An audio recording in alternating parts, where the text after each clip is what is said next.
Where is my money? Tell me where. You wanna chit chat, but I don't care. Can't be playing with my cash, no way. This disrespect can't be the play.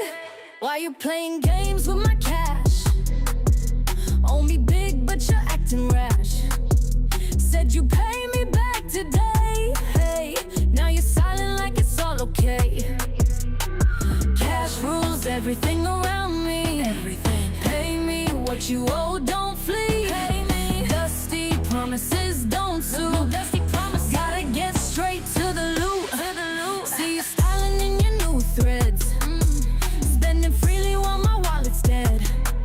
You think I won't come for my green, but I'm not backing down from this scene. Where's my money? You promised me. Where's my money? Quit the chatter and just agree. Where's my money? Your lies ain't funny, it's getting old. Pay me now before I get bold. Where's my money? Dusty excuses won't get you far. Up in the club, buying out the bar. Time to face up, you owe a debt. Avoiding me won't let you forget. Ducking calls like a ghost in the night. Running scared, but I'm ready to fight. No more stalling, it's time to pay. Running out on me is not okay. Where's my money? You promised me. Where's my money? Quit the chatter and just agree. Where's my money? Your lies ain't funny, it's getting old. Pay me now before I get bold. Where's my money? Cash rules everything around me. Everything. Pay me what you owe, don't flee. Pay me. Dusty promises, don't sue. No dusty promises. Gotta get straight to the loot. To the loot.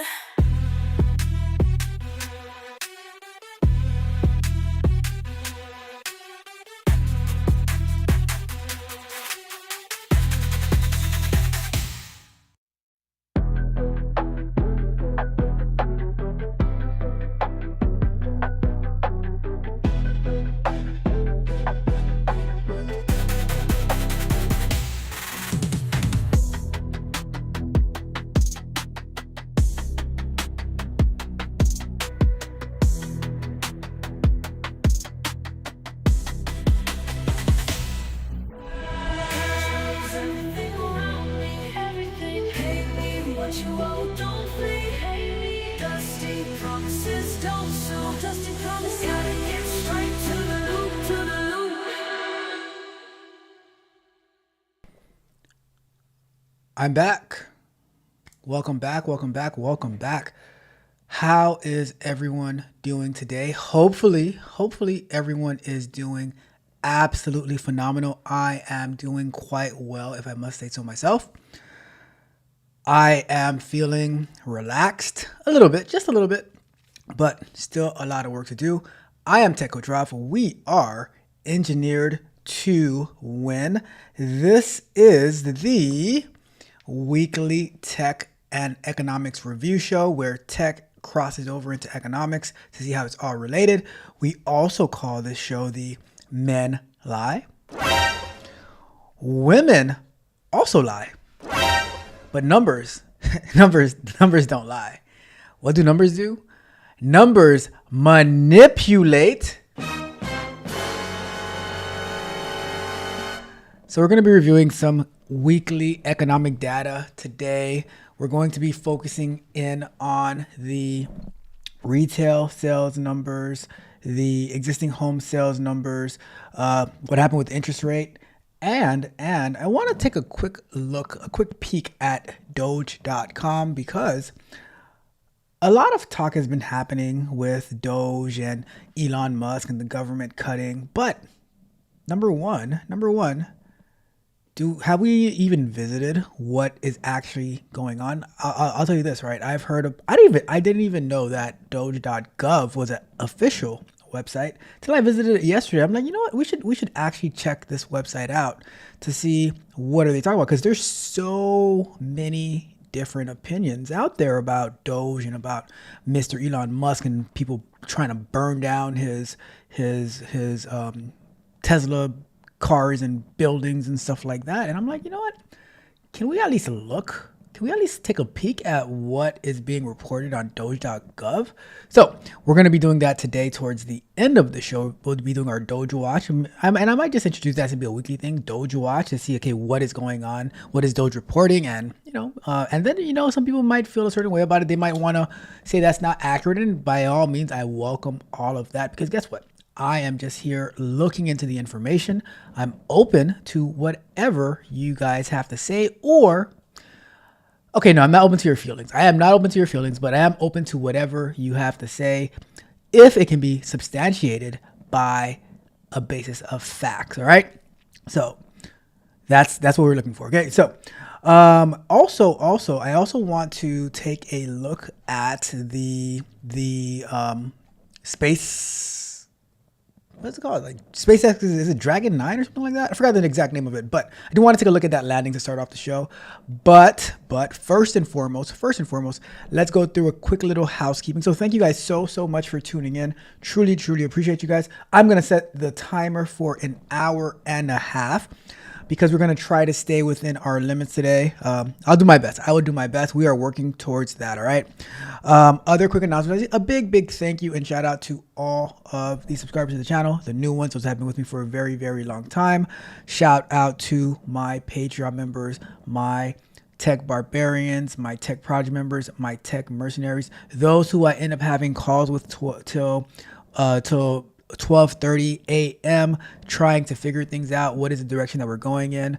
Those who have calls early in the morning, like 5 a.m. Every last one of you guys are amazing.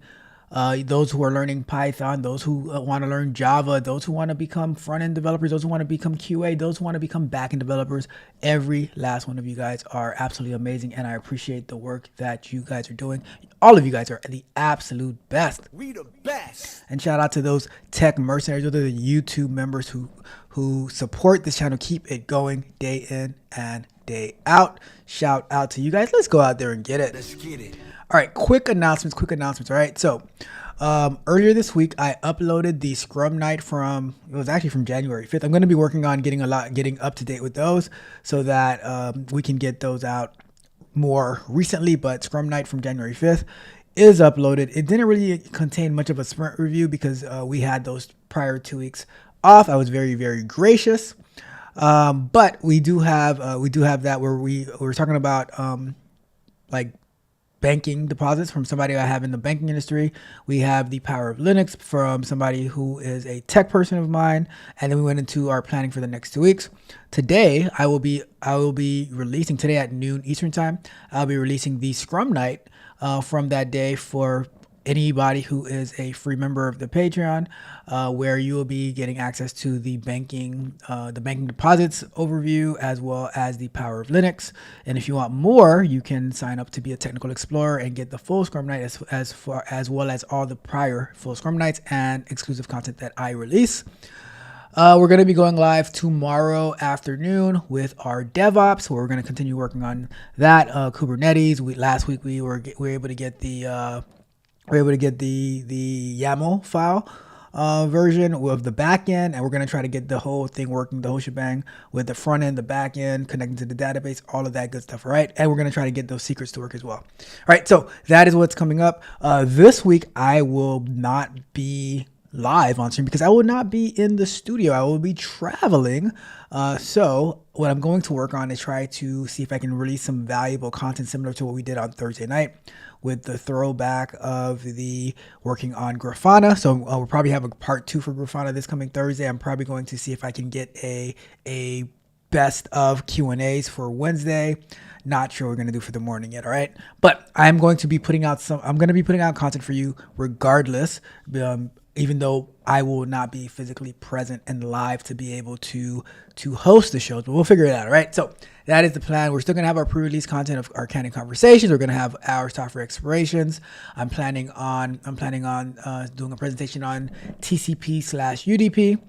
And then we're going to have our bug bite on Friday. Right. So we will not miss. We will not miss. All right. Next up, we have a quick celebration to do. Actually, we have two. All right. So first and foremost, I want to say shout out to MB, to I don't know what name she's going by, if it's MB, if it's Read Cyber Ready, but whatever it is, shout out to MB. She posted this morning that she passed her latest certification, the one that she said that she failed a couple of weeks ago, but she came back stronger than ever and she crushed it. She passed. So I think it was the My Security or something like that. But all I know, she passed it. She crushed it like just recently. So shout out to you, MB, Read Cyber Ready, whatever name you're going by today.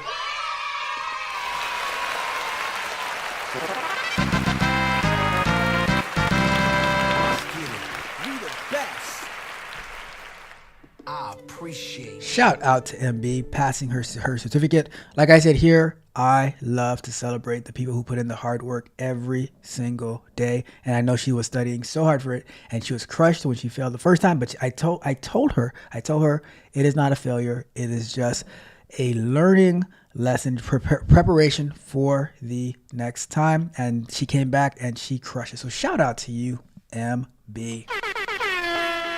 Next up, we have a special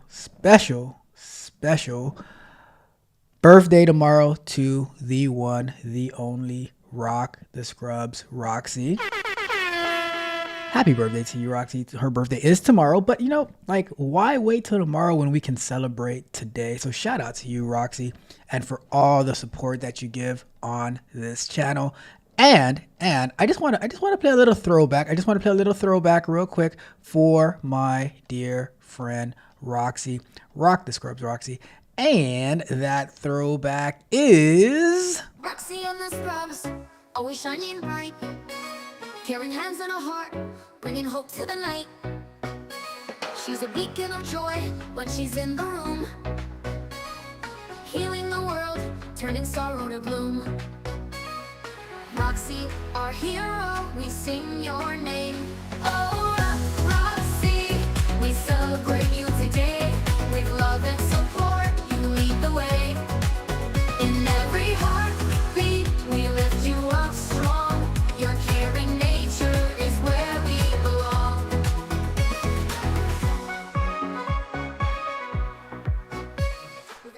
and we'll play the entire song at the end.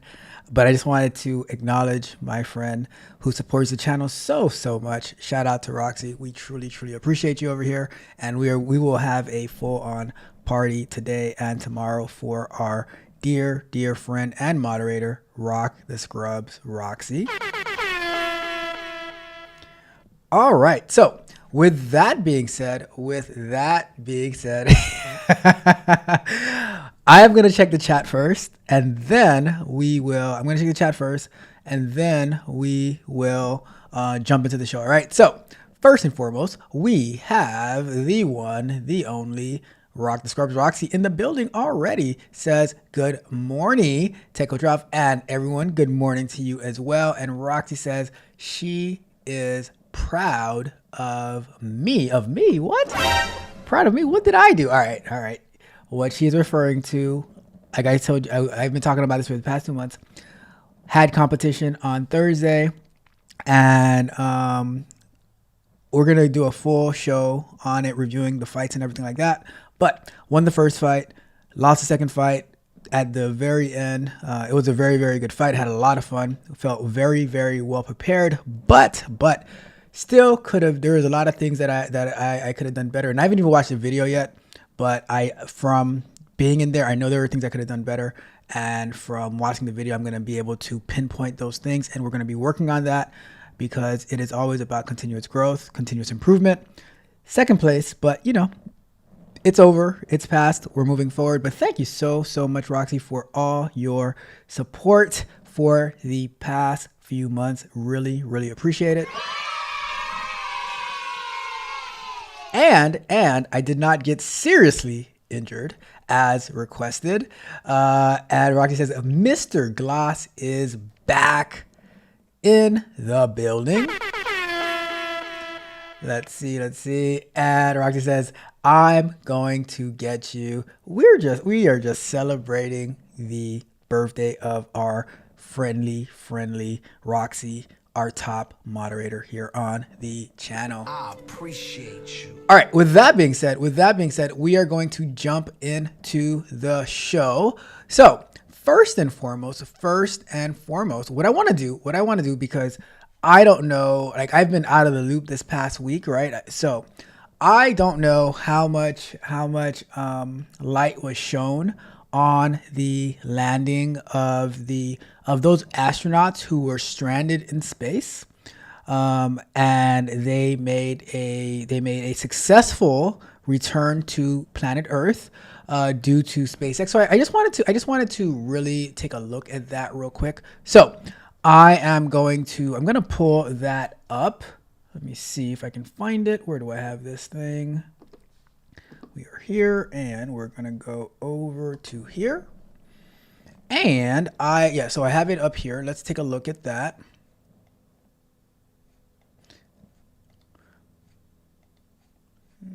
Cool. So let's take a look at this landing. I'm going to fast forward through it because this is like the whole thing, but there are some key parts that I wanted to take a look at. I forgot what day. I think I was watching it on Tuesday because I had a coaching call like right after, and I was like, I really wanted to see this because I remember hearing about these people. They were trapped over there for 9 months. Boeing couldn't bring them back home, and they were just trapped in the Space Center. And they said, and SpaceX said, hey, we can get them, but for some reason it took a very, very long time. So I want to take a look at this real quick before we actually get into the show. Let's take a minute to meet our returning crew. U.S. Space Force Colonel Nick Hague is your Crew 9 commander. He was selected by NASA as an astronaut in 2013. This was his second spaceflight to the International Space Station and third launch overall.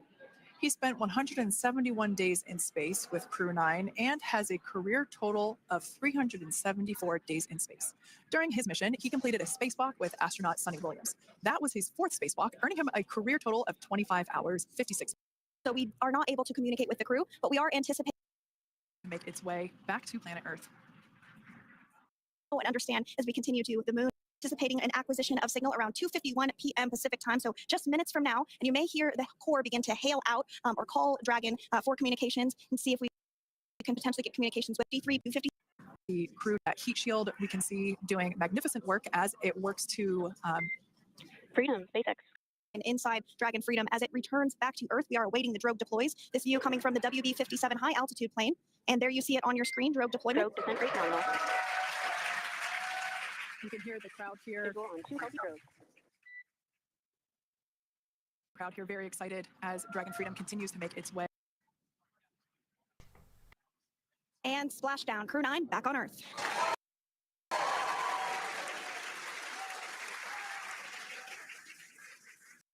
That was so cool. That was so cool how that pod or whatever I don't even know what they call it, but that was so cool how that landed into the water after bringing these astronauts back home. So we're not gonna spend too much time on this. I just wanna fast forward to a few spots. There were dolphins swimming around the pod when it landed.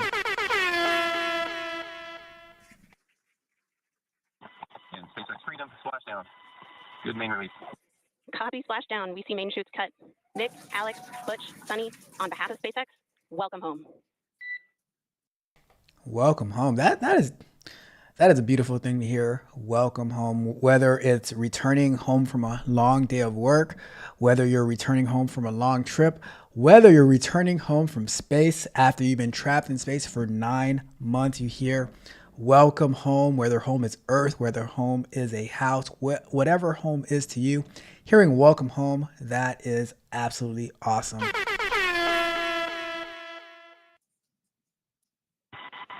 It is an amazing thing. What a ride. I see a capsule full.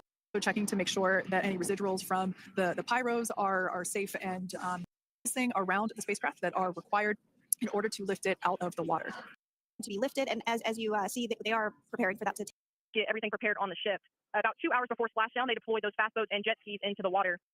Vessel Megan there, which is now coming into view. You can see just through procedures to hoist this spacecraft up onto the recovery vessel Megan.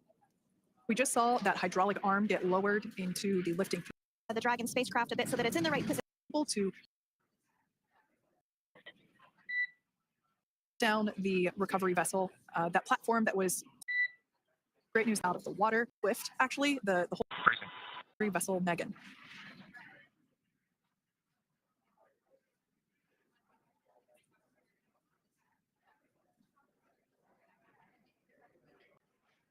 So once securely on, Welcome aboard the recovery vessel. Recovery personnel are completing final checks and stand by for translation to the dissect platform. Freedom copies. Water's surface. If you've just joined us, we had an on-time splashdown at self-autonomously. It clearly is unable to the hypergolic propellant that is utilized for maneuvering the Dragon capsule while on orbit, making sure that none of those vapors. Just really, really impressed. Thank you.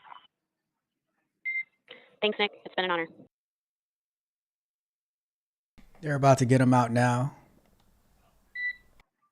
This is a pretty exciting moment coming up. We are working to open the side hatch. This side hatch is what is going from the spacecraft while it is on. So this is a last year. hatch will Dragon that will just have Your absolute crew to be put in place. Footrest inside. opening hatch, as well as And there you have it. The side hatch is open. And there you have it. The side hatch is open for the first time since September.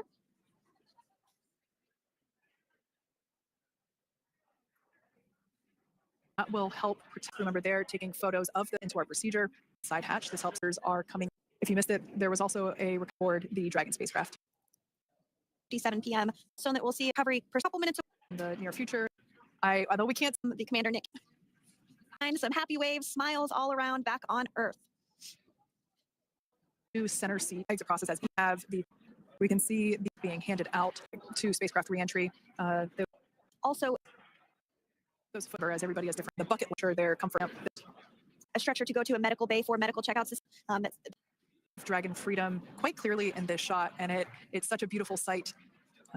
I personally prefer the capsule when it has some of that charring from atmospheric reentry. It is the signature sign of a capsule that has returned to Earth.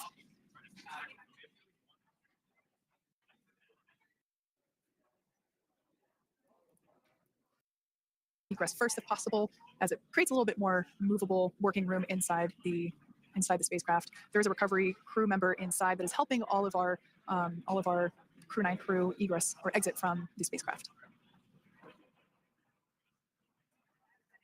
Onto the mobility aid.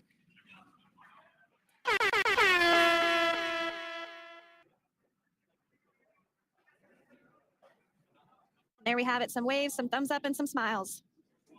Definitely seems to be a theme among all recovery operations. Absolutely. And of course,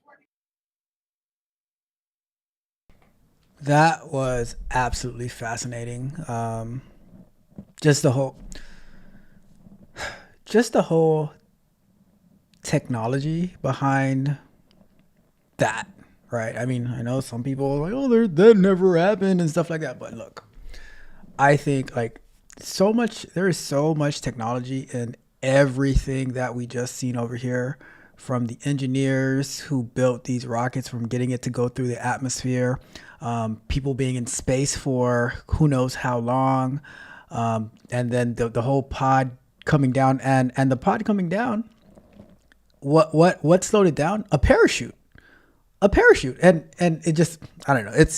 I found it totally remarkable. Not only the fact that I love the fact that these astronauts were brought back home, but just the whole technology behind everything that went down.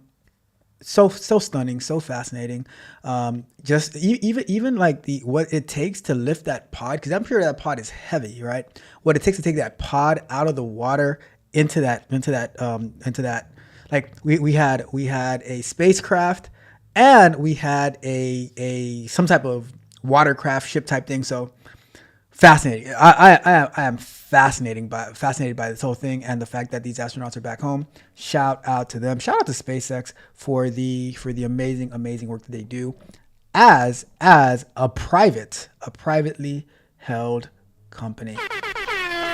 All right, that's it for that part right now. Let's check the chat real quick before we get into our numbers for the show. Okay, so we have my guy Rod Brown in the building. The nourishing word himself says roundhouse. Ralph, congrats on your tournament. Thank you so much, Rod Brown. Truly appreciate you.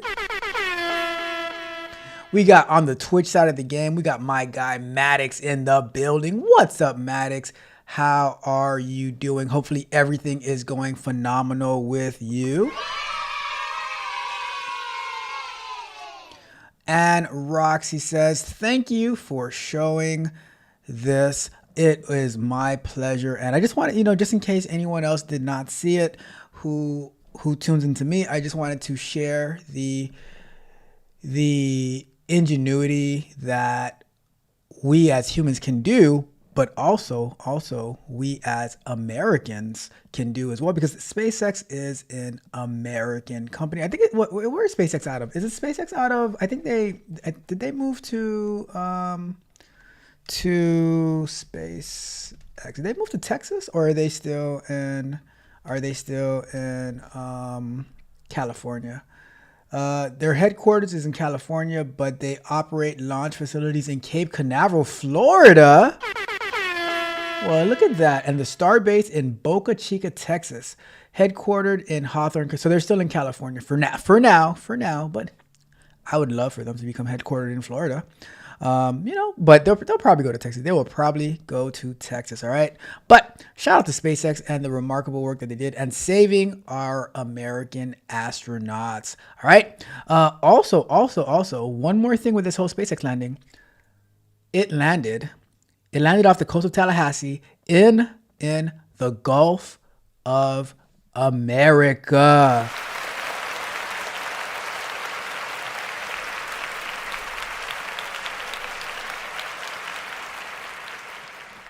The Gulf of America, baby. The Gulf of America. Max says Texas. I thought it was Texas, but maybe they haven't completed their move yet. Because this is saying that they are still in Hawthorne, California. But I don't know if this is outdated, but I think eventually, or at least they move part of their operations to Texas. They'll probably end up moving their whole operation to Texas at some point, but we shall see. Yep, I thought so too, but maybe not yet. I know Tesla. I'm pretty sure Tesla fully completed their move, but apparently maybe SpaceX not so much yet. Let me see. Tesla headquarters.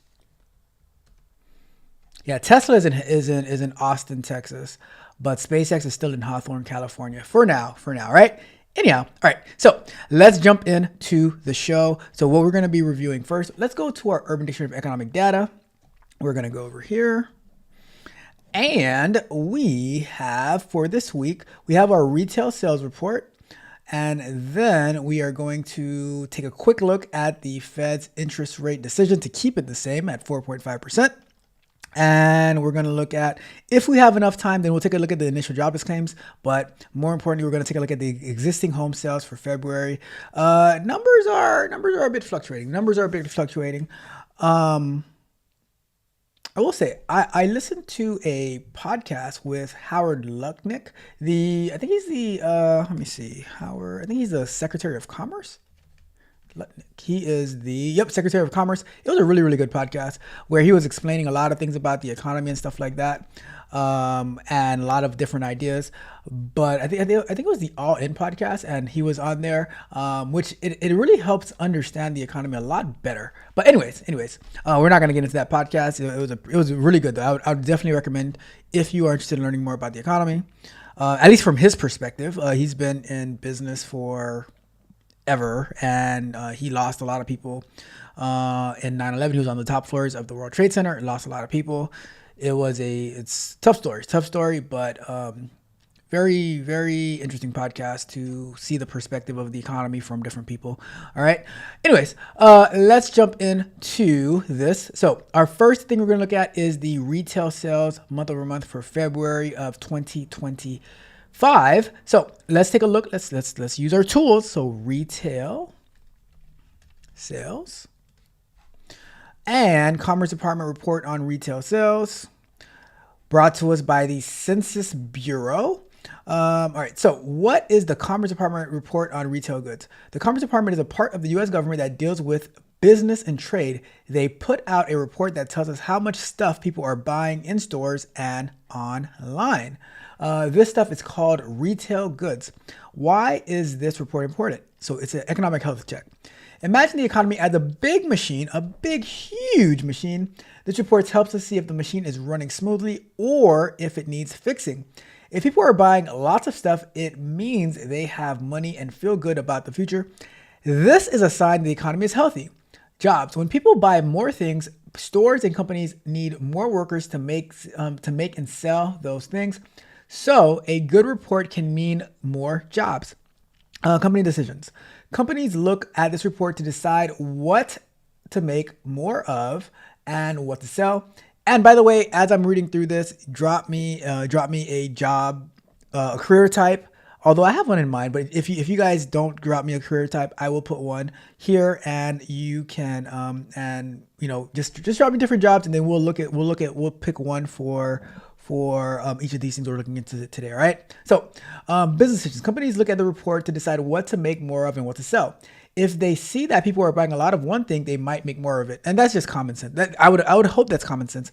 If you see that there's a high demand for, let's take for example, PlayStations, right? Which, let's say PlayStation 6 is coming out, for example, or hopefully it's not out already because I don't know much about video games. But let's say the PlayStation 6 is coming out, and there's a high demand. Of course, when it first comes out, there's going to be a limited supply to keep the demand high and stuff like that. But as people keep wanting it, they're going to just keep producing more. And a lot of times with these these products that people really want, they go out of stock very, very fast. Like it's like when the iPhone used to come out and you could barely find it because there would be lines around the store to get these new iPhones. But as soon as they would come out, it's not like they weren't quote unquote making enough, but they were just trying to keep up with the supply and demand, right? So business decisions, it's based on what do people want? Give people what they want, right? What is the value add, right? So that's something to consider, something to keep in mind. So investments. Investors use this information to decide where to put their money. If retail sales are up, they might invest in more companies that sell goods. Why should you care, right? So even if you're not a business owner or an investor, this report can still affect you. Here's how. Prices. If people are if people are buying a lot of certain items, the prices of those items might go up because they are in demand. Job market. If the report shows that sales are strong, it can mean more job opportunities for you and others. Economic stability. A good report means the economy is stable, which can make it easier for families to plan for the future, buy homes, and save money.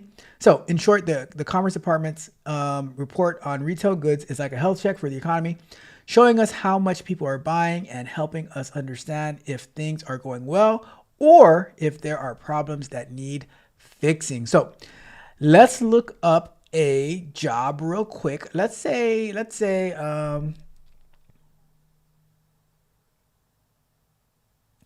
oh, I have a good one. I have a good one. NGO organize, or how about this? Community activist organizer. I just came up with that one. That was not the one I was originally thinking of, but I just came up with this one.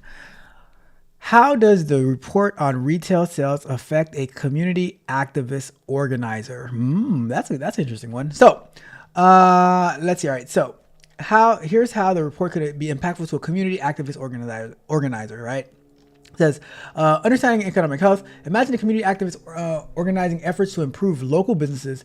If the report shows a significant increase in retail sales, it suggests that people in the community are spending money and might be financially stable.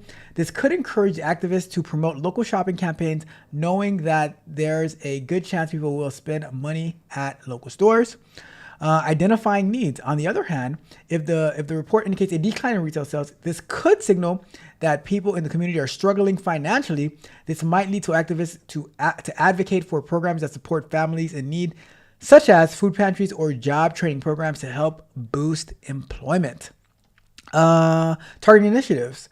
So If the report highlights growth in certain retail sectors like online sales or grocery stores, the organizer might focus their efforts on helping local businesses adapt to these trends. They could facilitate workshops for local shops on enhancing their online presence or improving customer service based on successful strategies highlighted in the report.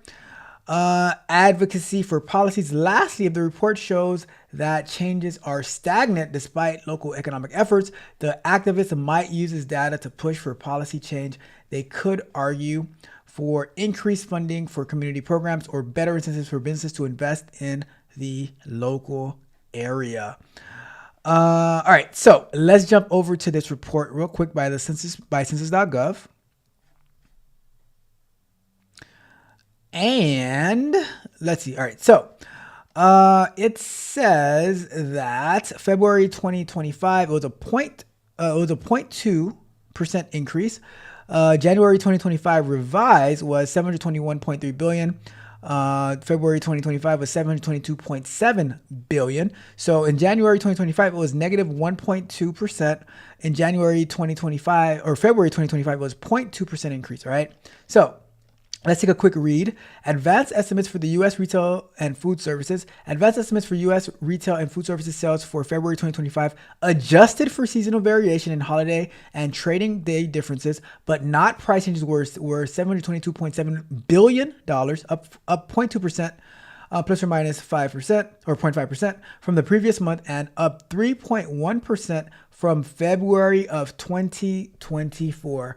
So on the surface, I don't want to miss on the surface, but by reading this report from the Census Bureau, it sounds like things got better than the previous month and things got better than February of 2024, right? But we will watch a quick little clip about what the sentiment of the quote unquote, the economist reporters are on this. Okay. So, it says total sales for December 2024 through February 2025 were up 3.8% from the same period a year ago. The December 2024 to January 2025 percent change was revised down 0.9% to 1.2% to down 1.2%. So what they originally had December 2024 to January 2025, it dropped a little bit. That's the 1.2%. Retail trades were up 0.5%, plus or minus 5% from January 2025, and up 3.4% from last year. Food and beverages stores were up 3.9% from last year, while non-store retailers were up 6.5%, plus or minus 1.5% from February of 2024. All right. So one thing to take a look at real quick. If we look at our calendar over here, the forecast was 0.6%, right? So previous was negative 1.2%, bad. The forecast was 0.6%, right? However, we as a country achieved 0.2%. For the core retail sales, it was 0.3, right? Which was the forecast. But so with that in mind, I want to jump over to a video talking about the retail sales, right? So let's do that real quick. Let's go over to here, and we can go away from our SpaceX because that was amazing news that we got to tune into. But we're gonna go over to the February retail sales from CNBC, and let's see how they are reporting on this news, all right? Rick Santelli is standing by at the CME in Chicago. And Rick, we've been awaiting these numbers. Take it away.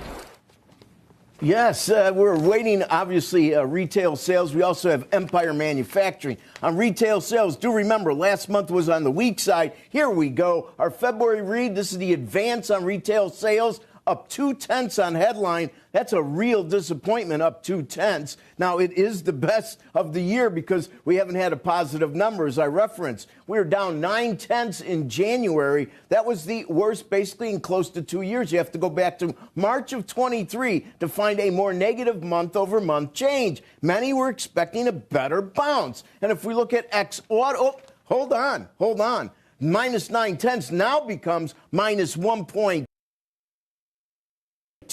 which equals where we were in November of 22. To find a bigger negative month-over-month change, you're in July of 21. Now, let's strip out autos, up 0.3. That's a pretty good number. That's about what we were expecting, up 0.3. And last month's minus 0.4 now becomes minus 0.6. Minus 0.6 would equal Jan of 24. To find a bigger negative, you're in March of 23. So rear view mirror, really nasty numbers. Bounce back is not as much as many would have thought. Let's look at X autos and gas. We continue to improve, up 0.5%. This is the first number that actually bests expectations. My numbers were looking for up 0.4. In the rear view mirror, also a bigger negative. Minus 0.5% becomes now minus 0.8. Minus 0.8 in the rear view mirror, with the worst going back to March of 23. And if I look at up 0.5%, that equals where we were in December. To find a better number, you're going to June of 24. So that's a pretty good number. And finally, let's look at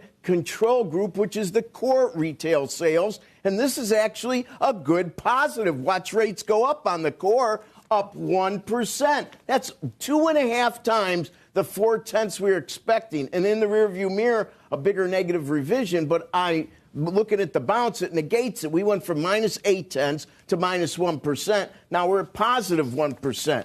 I also referenced we had Empire Manufacturing. I like this one because it's a March number. Minus 20. I was looking for minus 2, maybe minus 3. Minus 20 would be the worst month-over-month change since January of 24. That's a little less than a year. Interest rates went up a little bit on the better control number. They came down a bit, so we're at 4.30 in a 10-year. That's about down 1 basis point. That's a couple basis points better than it was before the number. And you are seeing just a smidge of a better scenario in the pre-opening equities, at least as evidenced by Dow futures. And I do want to point out one thing that Mike Santoli pointed earlier. If you looked at the savings rate in the personal income data we recently received, it was the best since June of 24. Okay, so mid-year last year. So we do have some dry powder there. It looks like in some ways it was put to work, but I would say that in the months ahead, there's a possibility that we could kind of boost some of those numbers a little bit higher.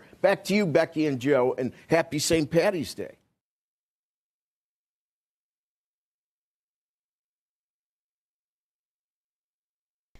Well, sounds like it was a disaster. I don't know.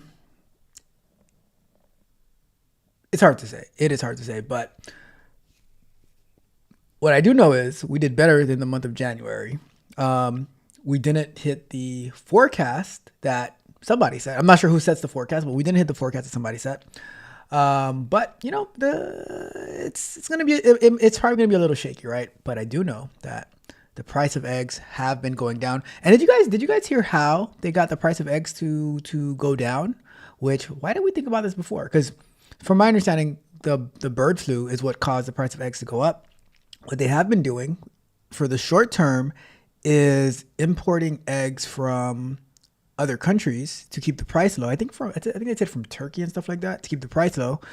Turkey and some other country to keep the price low until they can go and get through this whole bird flu type thing, so the price of eggs can come down to what they normally were. Because I am waiting to get my golden eggs back. I am just waiting to get my golden eggs back. But for me, when the prices go up, the whole pricing thing, like tariffs and stuff like that. When the prices go up, I'm like, okay, I'm not gonna buy this right now. When the prices go down, I'm like, okay, now it's time for me to return, right? So that's how I view it. Anyways, let me check the chat and then we will continue on with the show.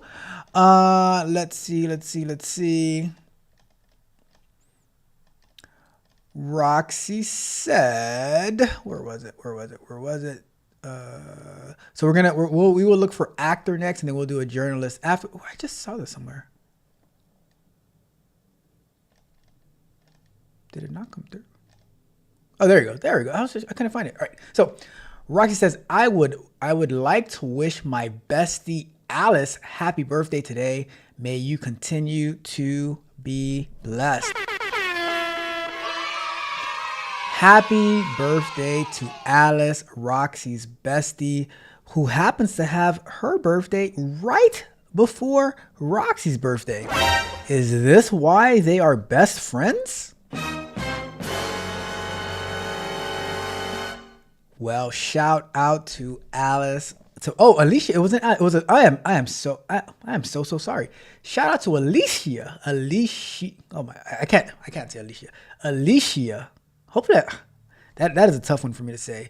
But shout out to Alicia, Roxy's best friend. Not Alice, but Alicia. Shout out to Alicia, Roxy's best friend. Happy birthday. May you continue to be blessed and enjoy your day. Let's get it. We the best.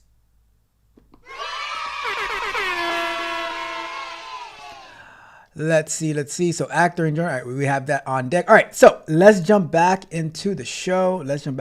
Because time is ticking. We have things to do, and we still have to take a look at D.O.G.E and the somewhat closing of the Department of Education. All right, so let's jump over to here. Next thing that we have up on the list. So the interest rates were kept at 4.5%. And, that is the FOMC, Federal Open Market Committee, who is headed by Jerome Powell for now. So we will, let me see do I have anything about the FOMC? Maybe I can do a quick little search about that.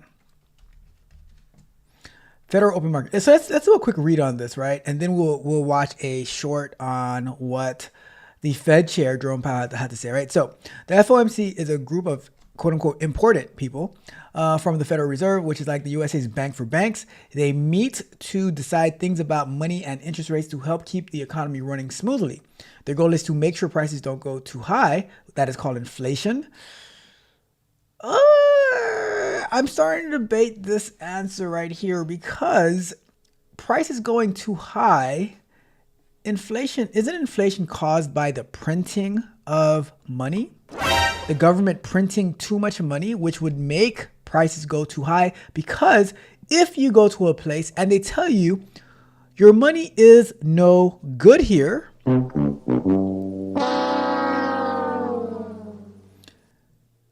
because your dollar isn't worth more than the toilet paper that you do what with, right? So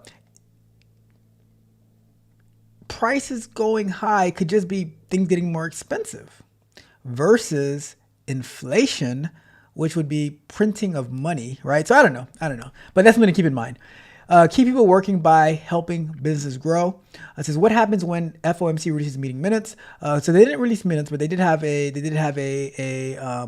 press conference, right? It says the meeting minutes are like notes from a big class meeting showing what was discussed. They tell us what the FOMC thinks about the economy, if interest rates might go up or down, plans for inflation control, and if the note suggests that the economy is slowing down, they might lower interest rates. If the note suggests the economy is too hot, which price is rising fast, they might raise interest rates. Says when the minutes are released, investors and businesses pay close attention to figure out what might happen to the economy and plan ahead. Right. So we're not necessarily going to, we don't have minutes to review, but we do have the, a quick little short about the FOMC chair Jerome Powell sharing what they are doing this cycle, which is absolutely nothing. All right, so let's take a quick look. It should be less than a minute. My colleagues and I remain squarely focused on achieving our dual mandate goals of maximum employment and stable prices for the benefit of the American people.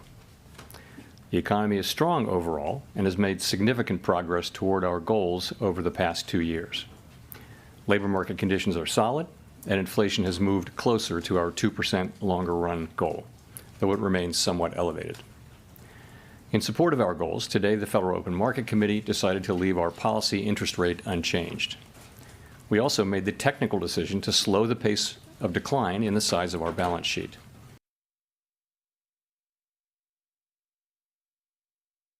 So there you have it. The interest rates are staying the same. You know, it seems like the government outside of like the FOMC, but they're trying to work things out to try to get the interest rate lower, to try to get things more affordable. But we will see if that happens. Question for you guys, right? Because I see that. So by the way, the poll is 33% says yes, they have visited D.O.G.E, 50% said no, and 17% say what the hell is D.O.G.E.gov, all right? But here's a question for you.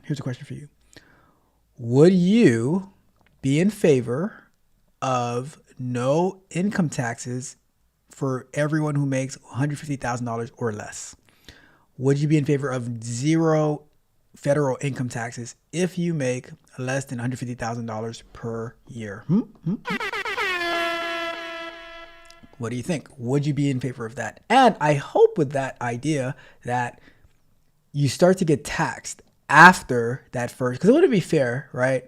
That if you make less than 150,000, that you don't pay any taxes, but then if you make 151,000, then you get taxed on the whole 151, right? I would hope that if that was a plan that came to fruition, it would be you get taxed on everything you make after 150,000, right? So let's say you make 151, you only get taxed on that 1,000 as opposed to 151,000 and so forth, right? So we shall see. But I heard that idea floated around. Not sure. Actually, I did hear this on the podcast. I did hear this, right? Howard Lutnick, the Secretary of Commerce, he did say that the deal was if Elon Musk is able to cut $1 trillion in government waste, and he's able to raise Howard Lutnick is able to raise $1 trillion in something, right?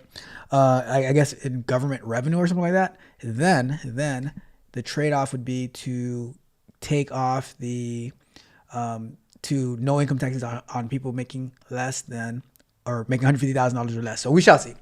My ears perked up whenever I hear no taxes or my ears perk up. I'm like, wait, whoa, no taxes? What? Don't threaten me with a good time. Do not threaten me with a good time. All right. So, just curious, what do you think about that? If you make less than $150,000 a year, no federal income tax. Are you with it? Are you against it? Let me know your thoughts. All right. Cool. All right. Let's have another thing, but we'll save that for our next break. Okay. Let's continue on with the show. Let's go over to here. Next up, we have the existing home sales. So let's take a look at that. That comes from our National Association of Realtors.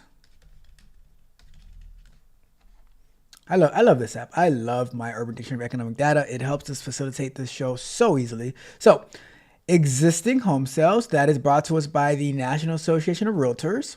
And we will be searching for this one, we'll be searching for Roxy, let me know, Roxy. Would you like me to search for journalist or actor for this one? I'm not sure. You let me know, Roxy. If not, then I'll just randomly choose one. But yeah, let's take a look at what is this existing home sales report. It says the National Association of Realtors, NAR, is a group that keeps track of homes being bought and sold each month. They release a report that shows how many homes that were actually built, not new ones, were sold. This is called existing home sales. Here's what it tells us. How many homes people bought that month. If it helps us see if more people are buying homes or fewer. Prices. Are prices of homes getting more expensive or cheaper? Trends. If fewer people are buying, it could mean the economy is slowing down. If more people are buying, it could mean things are improving. This report is important because it gives people like business owners and the government a peek at how healthy the housing market is, which can affect jobs and the economy overall. All right. So that is what this report is going to tell us. So Roxy says, let's search for journalists. It is my pleasure, right? So let's say journalists. Let's do, instead of just journalists, let's do it's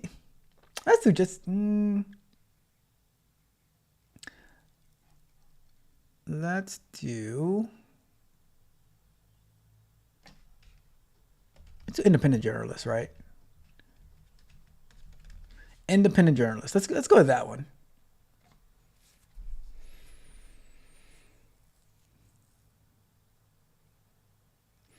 wondering if I should change this query results to stream so we can start getting results in real time instead of just waiting for the whole thing to load. Maybe I'll do that. We learned that in our morning shows, right? So says, let's see, here's how it can be impactful to an independent journalist, right? So story angle. An independent journalist might be interested in writing a piece about the local housing market in their city.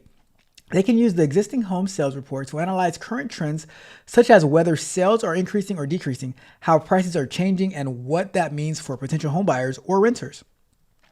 Data utilization. By examining the report, the journalist noticed that home sales have dropped significantly in their area compared to the previous year. This could prompt questions like, why are sales declining?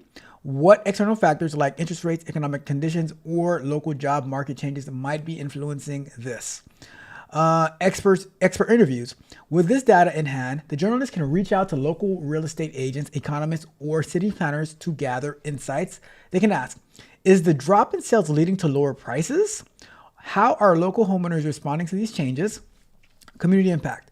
The journalist might also explore how changes in the housing market are affecting the community. For instance, declining sales could mean fewer property transactions, impacting local businesses and city tax revenues. That's a good point. A broader narrative. Finally, the journalist can link the local findings to national trends presented in the report. For example, if nationwide home sales are decreasing due to rising interest rates, the local angle could show how this trend manifests in their specific community. So, in summary, the existing home sales report gives independent journalists valuable data and context to investigate, analyze, and report on the housing market, leading to informative stories that can engage their readers and provide important local insights. I would also say that it also gives you opportunities to like not only write and report, but also to create content, like reporting on the real estate and housing market and stuff like that, because the real estate information is very, very marketable and powerful, and it pays a lot.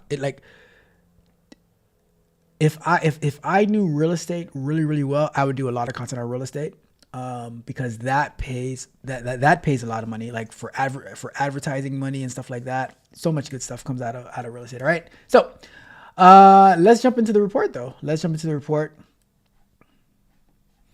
So it is a 4.2% increase. And what was the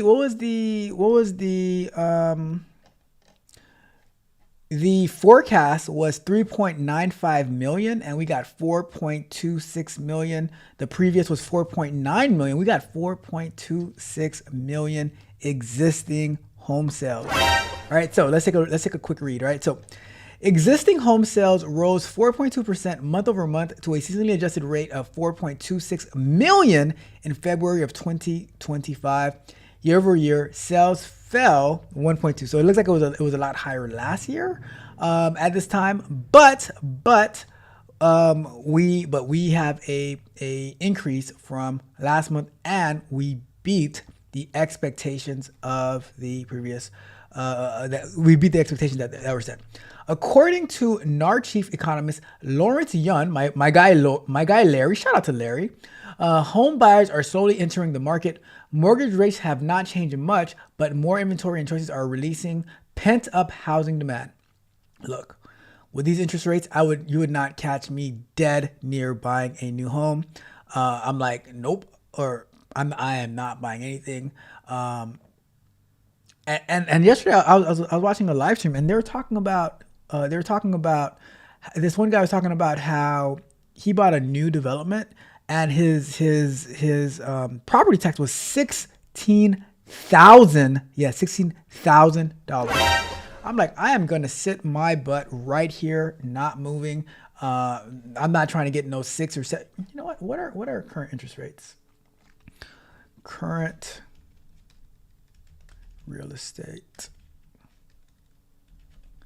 interest rates.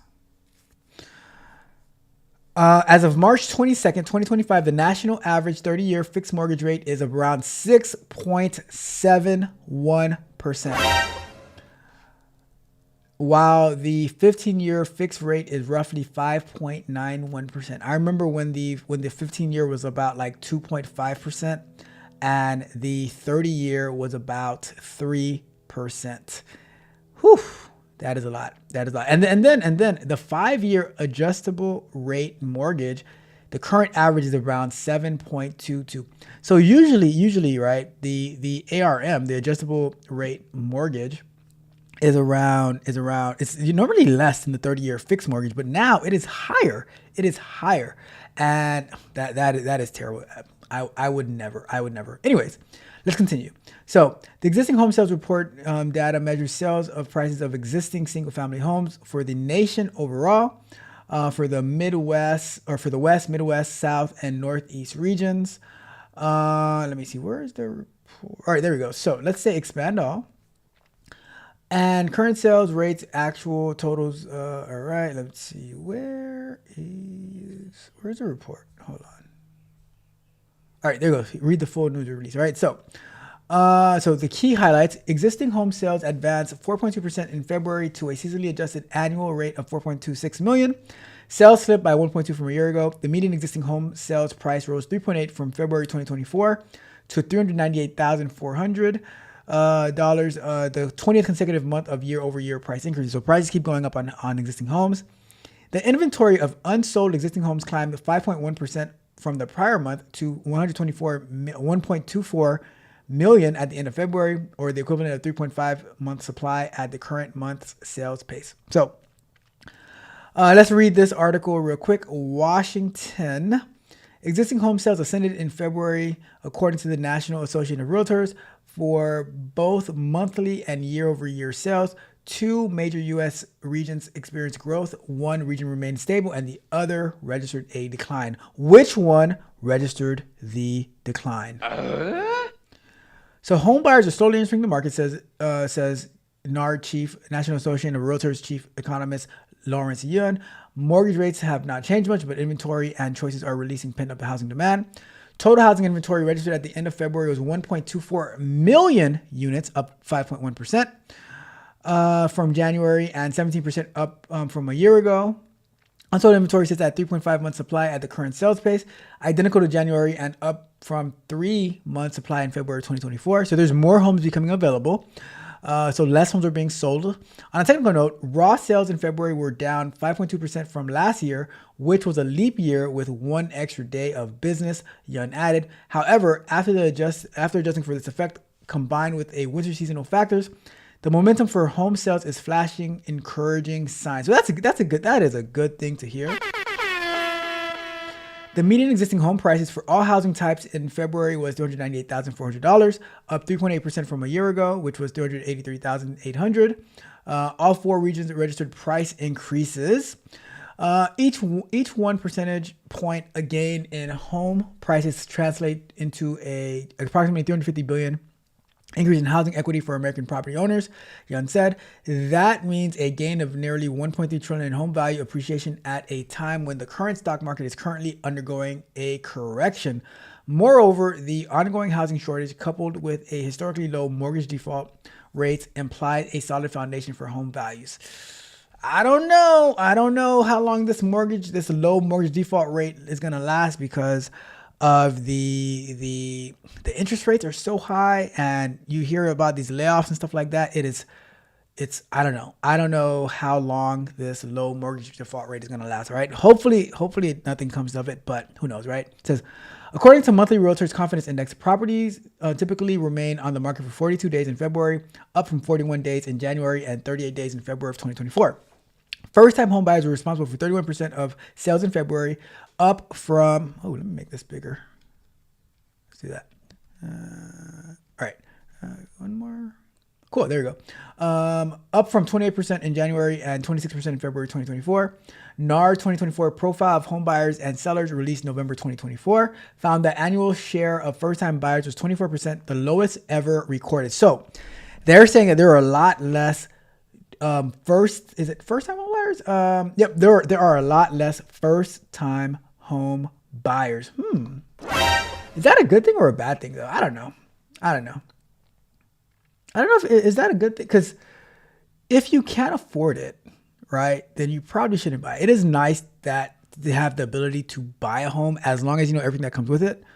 But if you can't afford it, do not force it. And I think that was a big thing that happened in the 2005, 2008 crash, where people who could not afford homes, they went out there and they forced themselves to buy something that they could not afford, and then they lost everything. Okay, so let's see. Cash sales accounted for 32% of transactions in February, up from 29% in January, but down from 33% in February 2024.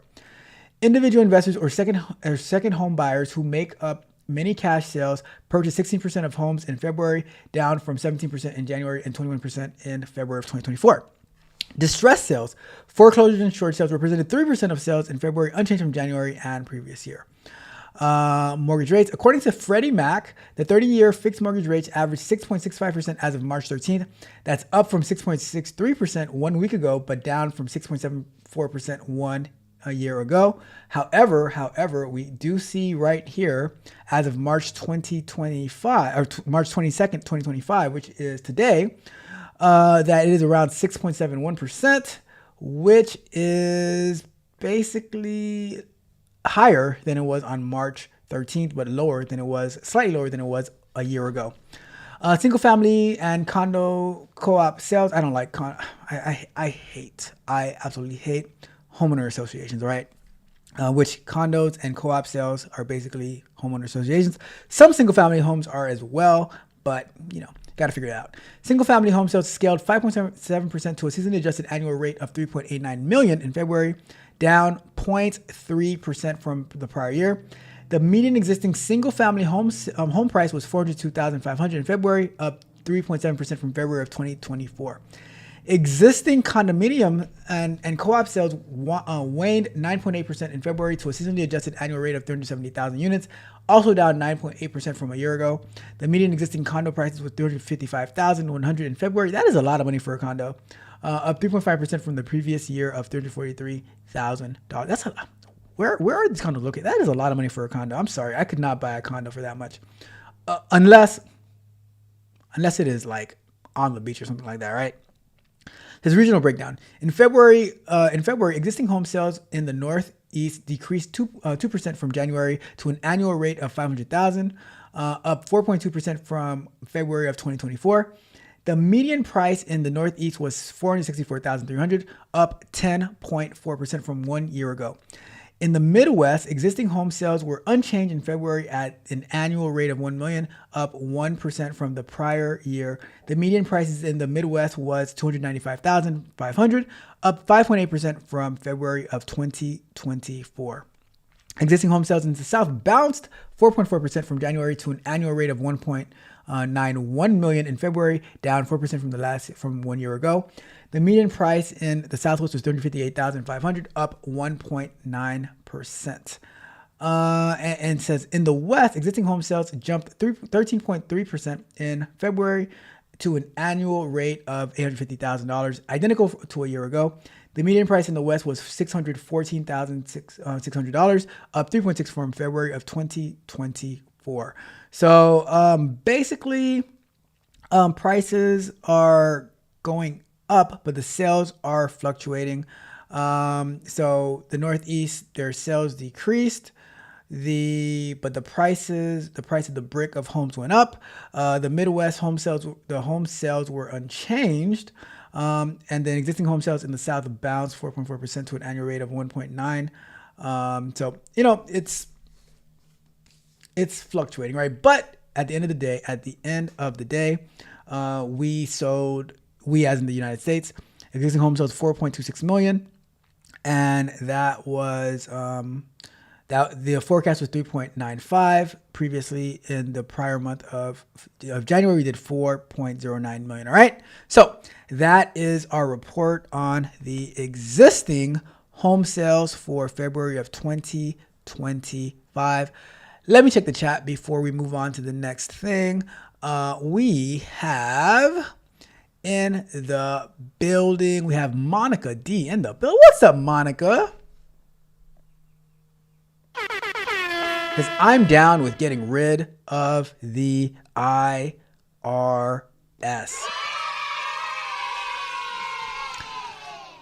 Music to my ears, Monica. I totally agree. I'm telling you, do you guys know that, and do you guys know that before, I think it was 1913 or 1914, from what I heard on the podcast, right? There were no income taxes. Can you believe that? There were no income taxes. We did not have income taxes before 1914, 1913. The reason, and the United States of America, we only had tariffs. We were tariffing other countries. And they were tariffing us, right? But we did not have income taxes. The reason, from what I heard, that income taxes were introduced was to pay for World War I.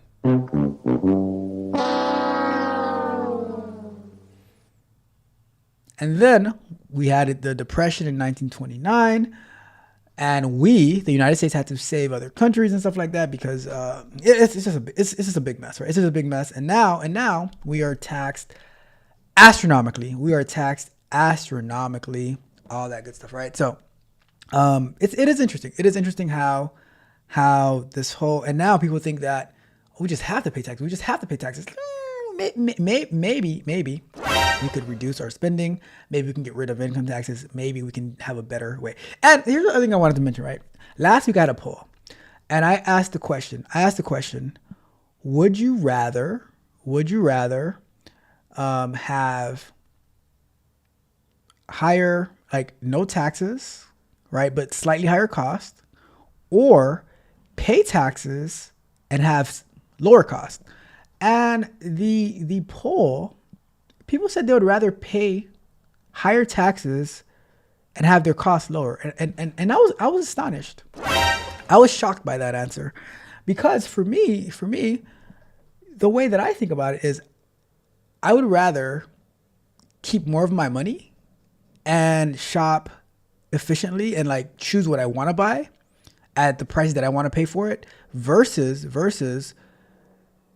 prices being kept artificially low, but then I have to pay a lot more money out in order to save my own money, right? So that is my thoughts behind it. I don't know. I was a bit taken aback by that poll result, but hey, it is what it is.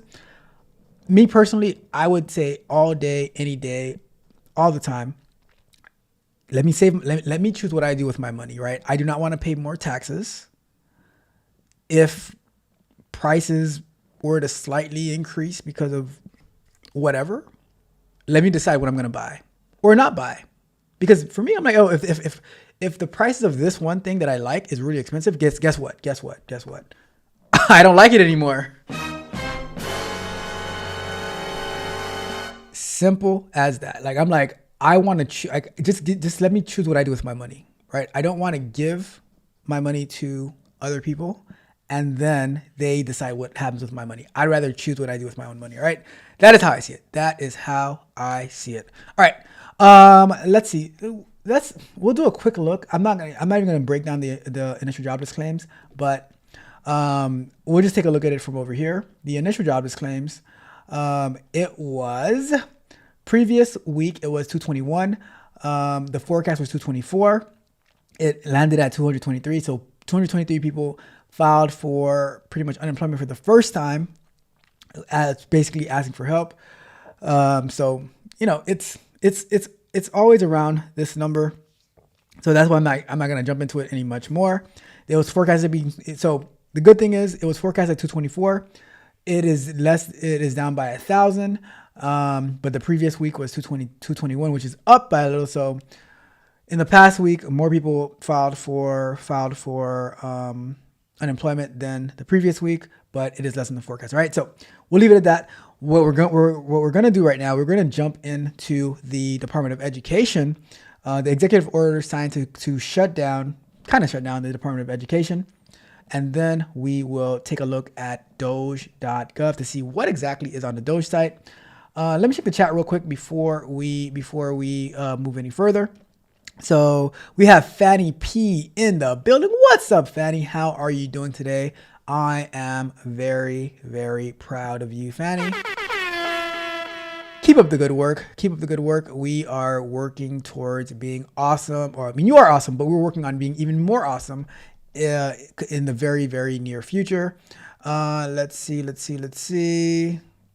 Monica says he's lurking as usual. I appreciate all the lurkers. We have J-Lo on the track in the building. What's up, J-Lo? Says good morning to everyone, to Roxy, to me, to Rod Brown, to everyone. Shout out to you, J-Lo, on the track. Amazing videos, by the way. I am fascinated by, like, if you guys haven't checked out J-Lo on the track's videos, from my understanding, he records these sports videos. It's like right now it's basketball season. These basketball videos, and he edits them, and just amazing editing, amazing highlights. So shout out to you for the amazing work that you do. And let's see, J-Lo on the track says, in fact, I'd rather have it that way too with the taxes. So he'd rather keep more of its hard-earned money and have the option on choosing what to pay more for or not pay more for, you know, because let's put it like this, right?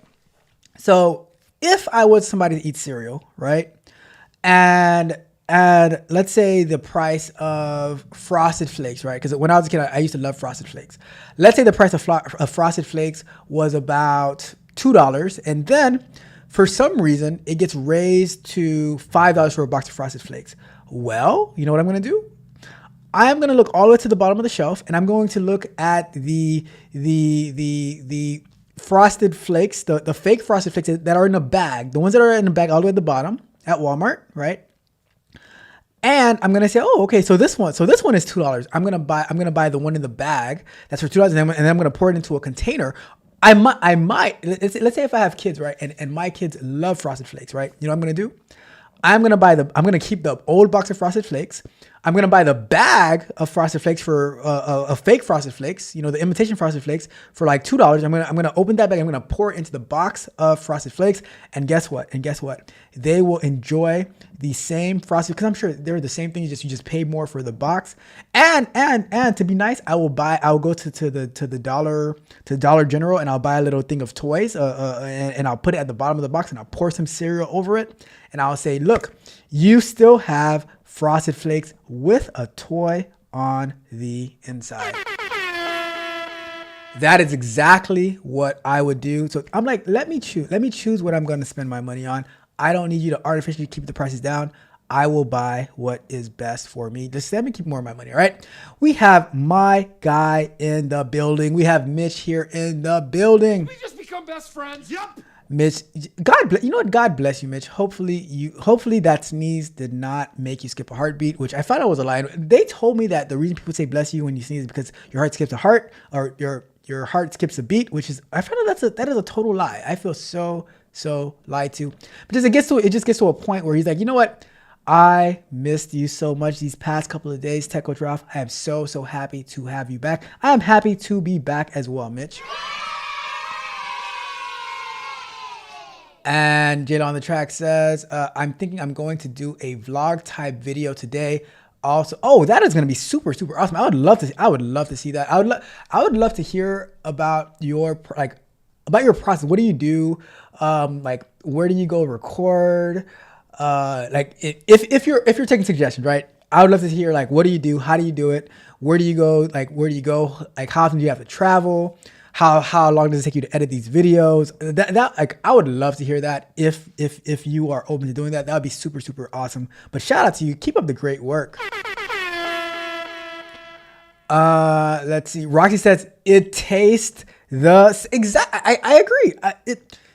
Honestly, I think it comes from all the same factory. I think whoever owns Frosted Flakes owns the ones in the bags as well, and it's the same exact cereal. They just, from its marketing, right? When it's higher on the shelf, it looks better, and a box looks better. Like, who wants to buy it from a bag, right? But I'm like, it is probably all the money probably goes to the same exact spot. I hear you. Roxy said, but I don't eat cereal either. I do not eat cereal either. But if I did, when I was a kid, I liked cereal. I love Frosted Flakes. But, you know, and I wanted the one in the box. Hopefully my parents got the one in the bag and they just refilled the box. I'm just saying. I was gonna lie to you, but I had to tell the truth. I'm just being honest. And we got Alexander in the building. What's up, Alexander? Hopefully you are having an amazing, amazing weekend. And Agnes says, wow, this is why kids say they've been hoodwinked. You know what, Alexander? Here's what I have to say to that. Here's what I have to say to that. If you do not want to be hoodwinked, young child, you go out there and you buy your own expensive $5 box of Frosted Flakes. But if I'm going to have to pay for your Frosted Flakes, you will believe what I tell you. If I tell you that this Frosted Flakes is Frosted Flakes, it's the same thing. I'm just changing the box. Then you better appreciate it. You better love it. All right. I'm just saying. Ain't believing us. It says that's a lot of work. Let's get them used to using the cheaper brand. We could do that too. That's no fun. That's no fun, Roxy. That is no fun. But yes, I do understand. That we can do that. We can do that. All right. Let's jump over into this Department of Education press conference real quick, as President Donald Trump announces that the United States of America, is getting rid of the Department of Education. I know that there might be a lot of mixed feelings about this whole thing. For me, I don't really have mixed feelings about it. But let's jump to it. Let's jump to it.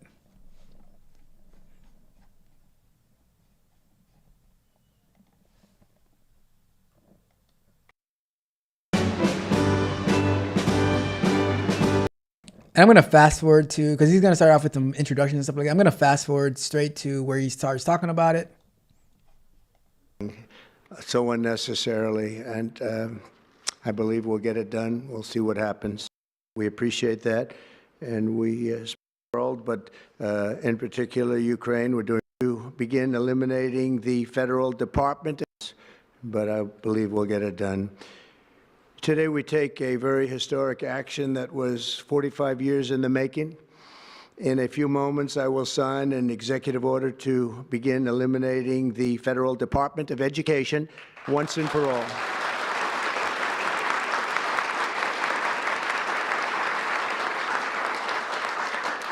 And it sounds strange, doesn't it? Department of Education, we're going to eliminate it. And everybody knows it's right. And the Democrats know it's right, and I hope they're going to be voting for it, because ultimately it may come before them. But everybody knows it's right, and we have to get our children educated. We're not doing well with the world of education in this country, and we haven't for a long time. And we're pleased to be joined today by the woman who I chose because she's an extraordinary person, and hopefully she will be our last Secretary of Education, Linda McMahon. Linda, thank you. Thank you very much. That's another interesting statement. It's an interesting opening, right? But it's true, and it's been amazing how popular this has been. I tell people that this is what I'm doing today, and they say, oh, it's about time. Everybody says it. Republicans and Democrats have said it. They're all saying it. Also with us are some terrific people. Governors Greg Abbott. Greg, thank you very much. Very interested in education, and I even see Dan Patrick, co-founder of Moms for Liberty, and the famed Democrat Senator Daniel Patrick. We rank near the bottom of the list in terms of success. The state spends more money on education. When President Carter created the Federal Education Department in 1979, it was opposed by members of his own cabinet, as well as the American Federation of Teachers, the New York Times editorial board, and the famed Democrat Senator Daniel Patrick Moynihan. History has proven them right, absolutely right. After 45 years, the United States spends more money on education by far than any other country, and spends likewise by far more money per pupil than any country, and it's not even close. But yet we rank near the bottom of the list in terms of success. It's an amazing stat. Those are two stats you don't want. The most money spent per pupil, and you're at the bottom of the list. And that's where we are, like it or not. And we've been there for a long time. So what do you think about that, though, right? We spend the most money on our students, kids, whatever you want to call them, right? But we are at the bottom of the rankings of how our students perform. Most money per pupil, bottom of the list. We started at the bottom, and now we are still there. Congratulations, you played yourself. We just throw money at the problem and no results. No results. Like,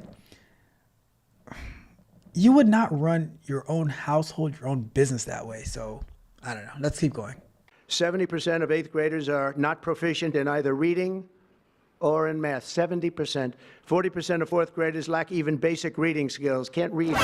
Students in our public elementary and middle schools score worse in reading today than when the department opened by a lot. In Baltimore, 40% of the high schools have 0 students who can do basic mathematics. Not even the very simplest of mathematics. I said, give me your definition of basic, and they're talking about like adding a few numbers together. Despite these breathtaking failures, the department's discretionary budget has exploded by 600% in a very short period of time, and it employs bureaucrats in buildings all over Washington, D.C. And as a former real estate person, I will tell you, I ride through the streets of Washington and it says Department of Education, Department of Education. I said, how do you fill those buildings? It's crazy what's happened over the years. I'm pleased to report that after offering these federal employees 2 generous buyout options, and they were very generous, and they're good people, but they were very generous. My administration has initiated a reduction in force, and we're already cutting numbers that were really surprising to a lot that we were able to do it so successfully. And we've cut the number of bureaucrats in half. 50% have taken office, which is great. Thank you. Under the action I'm taking today, a small handful of Democrats and others that we have employed for a long time, and there are some Republicans, but not too many, I have to be honest with you.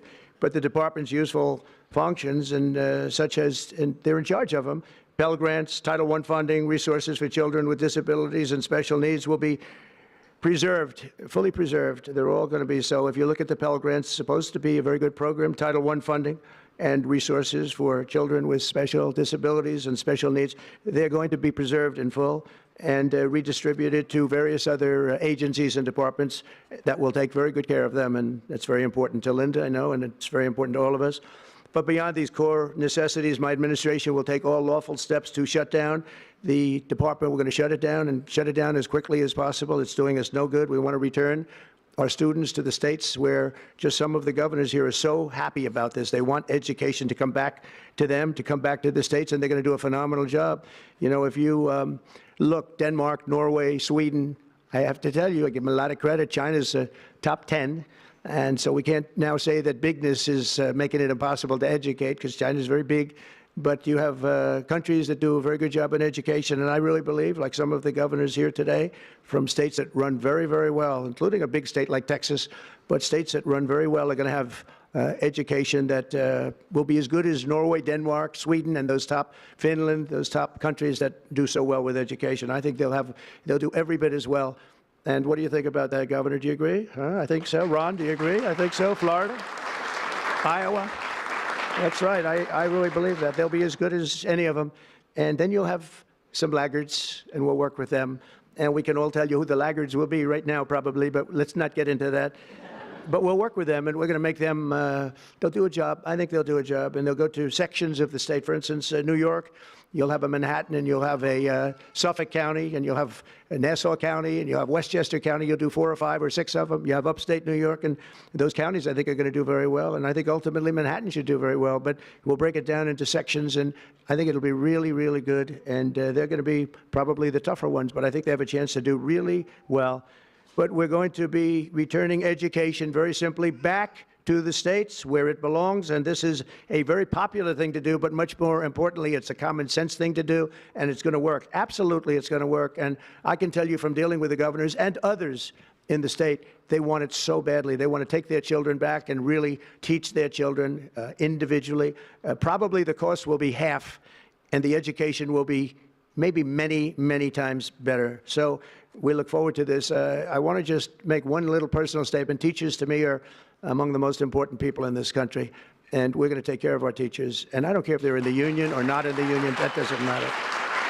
But we're going to take care of our teachers, and I believe the states will take actually better care of them than their than they are taken care of right now. They'll work all sorts of systems and even merit systems. Those great teachers are going to be maybe a little bit better rewarded, or maybe that's the way it should be, but the states are going to make that decision. But we're going to love and cherish our teachers along with our children, and they're going to work with the parents, and they're going to work with everybody else, and it's going to be an amazing thing to watch, and it's really going to be something special. And Linda, you're presiding over something that's so important, and you're going to do a fantastic job, just like you have your whole life. I know your whole life I've been watching you. I've been watching you for a long time. She's had nothing but success. So it's tremendous to have you, and hopefully you won't be there too long, but we're going to find something else for you, Linda, okay?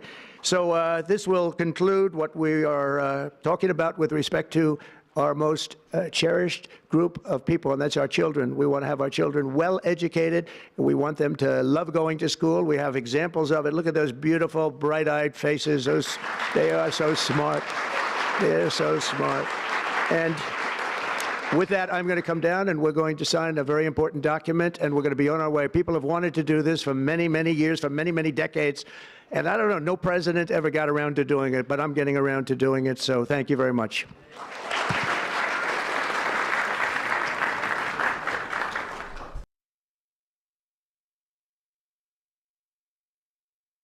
All right, so the Department of Education, which has let us be last in our students, our children's ability to learn, but we spend a lot of money on it, is for the most part being reduced, and we shall see how that goes. We're going to do this, right? Before I go to the chat, let's just take a quick look at D.O.G.E because, and I'm going to end the poll in the chat. Because why am I going to end the poll in the chat? Because 67% of people who voted said that they have not seen they have not been to D.O.G.E. They have not visited. 22% said yes, and 11% said, "What the hell is D.O.G.E.?" So what I'm going to do, I'm going to introduce you to D.O.G.E. That way, so let me end the poll, and that way you cannot say that you have never visited D.O.G.E. because you will visit it through me. All right, so let's go ahead and go over to here. And let me zoom in on this. This is D.O.G.E, the Department of Government Efficiency. So what would you say you do here, right? If you guys remember the movie, Office Space, right? So on D.O.G.E, they show all of the latest work that they're doing, and they have savings, payments, spent, workforce regulations, all this type of stuff. And you can even join. Can I join D.O.G.E? Let me see. All right, so quick look. So the Department of Defense Rapid Response, they said D.O.G.E and Elon Musk just found another $580 million in wasteful spending in less than a month. That's nearly $800 million found so far. D.O.G.E tweeted out, over $580 million in wasteful contracts and grants terminated this week, including HRIT development program called DCHRMS that is $280 million, 780% over budget and 5 years behind schedule, with at least 2 more years to go. So here's a question for you, right? If there is a company that is receiving government contracted payments way after the contract is done and they're not doing any work for the federal government, is that fraud or is that incompetence, right? Let's see what else they have, right? So good work by NASA this week. Eliminated their unused purchasing cards, 80%. Terminated $420 million in unneeded contracts, including $45 million, $15 million each in 3 separate consultants for change management support services. Is it wrong for us to be terminating unused contracts? Who gets upset? The contracting company gets upset because, oh man, I just lost $15 million that I wasn't doing anything for, you know? Retweet Ron DeSantis. For years, Florida has been, let me see, it takes me to X. I want to go to X. Says, all right, for years, Florida has been trying to return federal funds to the federal government due to the ideological strings attached to it by the Biden administration, but they couldn't even figure out how to accept it. Today, I met with Elon Musk and D.O.G.E team, and we got this done in the who knows what. But, so Florida is returning money to the federal government. Let's see this one. It says, the IRS has the transaction volume of a mid-sized bank running similar infrastructure. Those banks typically have an operation and maintenance O&M budget of $20 million per year. The IRS has a $3.5 operation and maintenance budget, $3.5 billion operation and maintenance budget, which doesn't include the additional $3.7 billion modernization budget, 80%. Monica D shutting down the IRS, right? Maybe we should have started with that one instead of Department of Education. But a mid-sized bank, operation and maintenance budget of $20 million per year. The IRS has the budget of $3.5 billion. Jesus Christ. Let's take a look at the savings so far from Doge. Estimated savings, $115 billion. The goal is $1 trillion in savings, which this $1.5 billion translates to $714.29 per taxpayer. The per taxpayer amount is calculated using the estimate of 161 million individual federal taxpayers, right? And I'm going to be looking at this number to keep running up. I am looking for it to get to at least $1 trillion of estimated savings. Let's see. Agency efficiency. So we'll dive deeper into these a little bit more, but the General Services Administration has the most savings, and the least savings is by the Department of Energy. Let's take a look at the payments real quick. And I'm just going to go through this real quick just because a lot of people said 67% said that they had never been to this website. Let's see. Payments. Let's see. Department of State paid the American Council for International Education, provide scholarships to leaders from Timor-Leste for academic studies at U.S. universities. This payment was on 3/7/20. I love this website. I love this. At least now we get to see where our tax dollars are actually going. All right. Let's see. Department of State, a bunch of payments. Let's see. What else can we see? Let's see. National Institute of Health, Georgia State University Research Foundation, State Research Institution Foundation Laboratory, payment on 3/6/2025, $68,977. This is beautiful. Like I love this. I absolutely love this. CDC, let's see what the CDC is spending our money on. Center for Disease Control and Prevention, California Department of Public Health, state other health organizations, $489,214 to California. California's getting a lot of money. I love it. Anyways, just wanted to take a quick peek at this information. We'll dive more into it. Department of State. So we saw that one. Let's see, vets. This is the Department, so Veteran Employment, Ohio Department of Job and Family Services, State Social Services Department, $207. Pennsylvania Department of Labor, $20,000. Buchanan and Edwards. Who is Buchanan? Who is Buchanan and Edwards? Right. Private, large business supplier or services, supplies, material, equipment. 67. I want to know what this money is going for. I want to know where this money is going. All right. Anyways, that's it for now. That is it for now. We're gonna dive deep. We're gonna have a Doge watch on a weekly basis to see where our money is going. You guys say whatever you want. I want to dive deeper into this, but let's check the chat. And I have something interesting for you guys that I learned yesterday as well. Right, but let's check the chat. Let's see what we got. Let's see. Alexander says, but wait, they didn't ask to be here just because you had a couple of nights of fun on me. That doesn't mean I need to pay for my own food. Look, here's what I'm saying, Alexander. And this is my mindset, right? If you do not like what I am giving you, then you can go out there and get it yourself. That's all I'm saying, right? Because guess what? Yeah, you didn't have to be here. And guess what? That's why I am giving you what I believe is best for you, because I know better than you.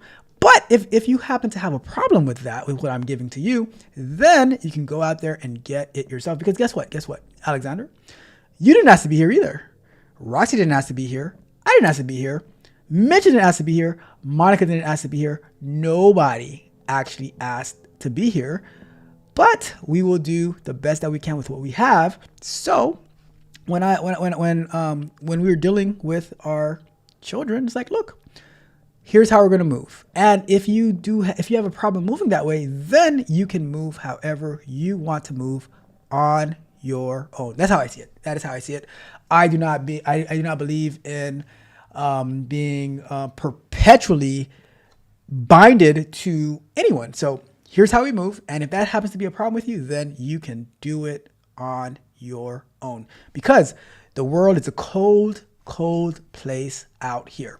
And Alexander also says, let me be clear though. Let me be clear. I wouldn't even go the extra mile to save the old box. I was just give them the new box and say, hey, they're not getting, look.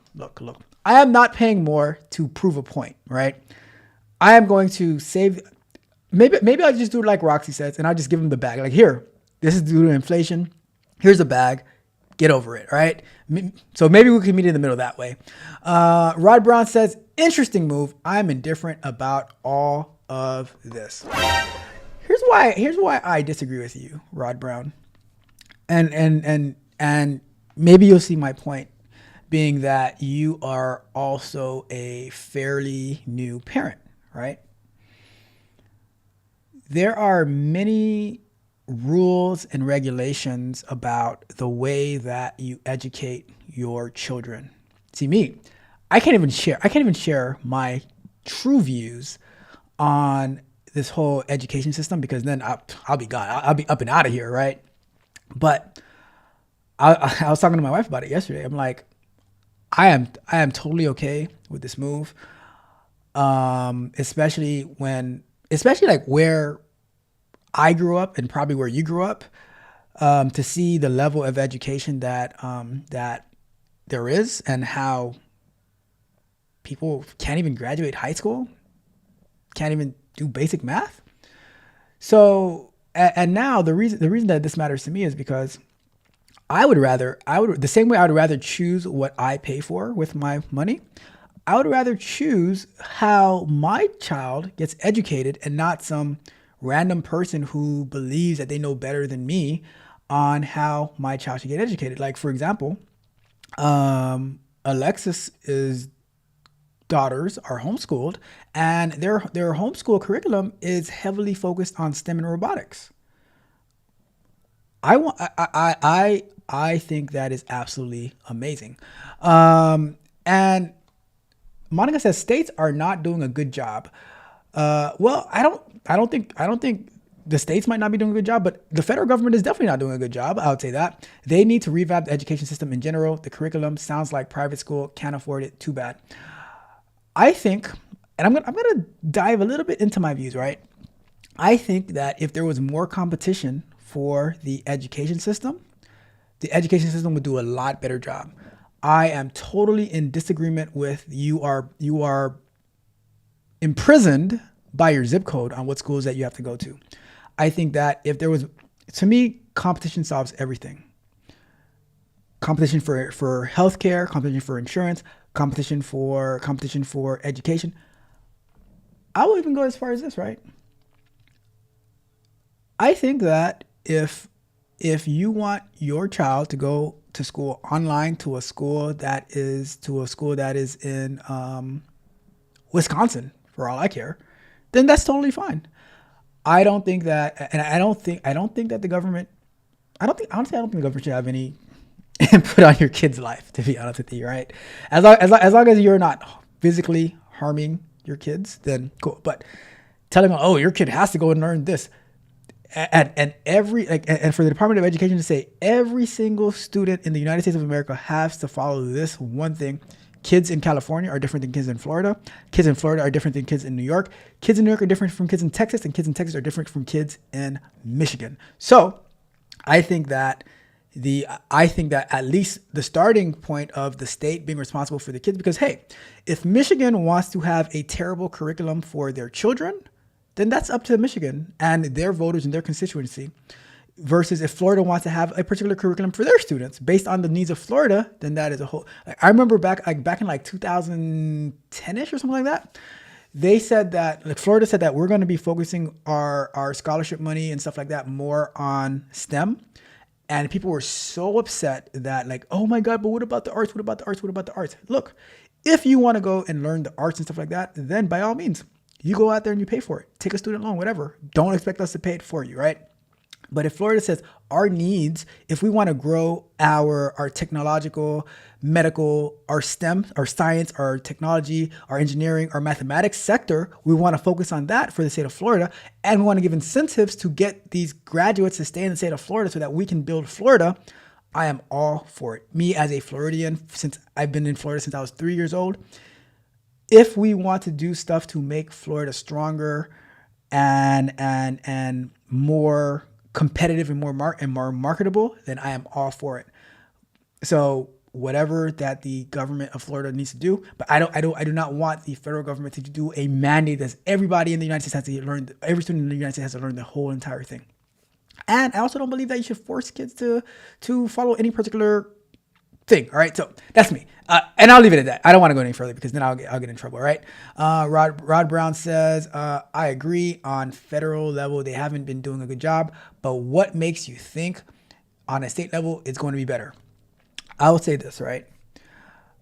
At least on a state level, if you don't like what the state level is doing, then it is your choice to move to a state that you think is doing it better, or maybe you have more options to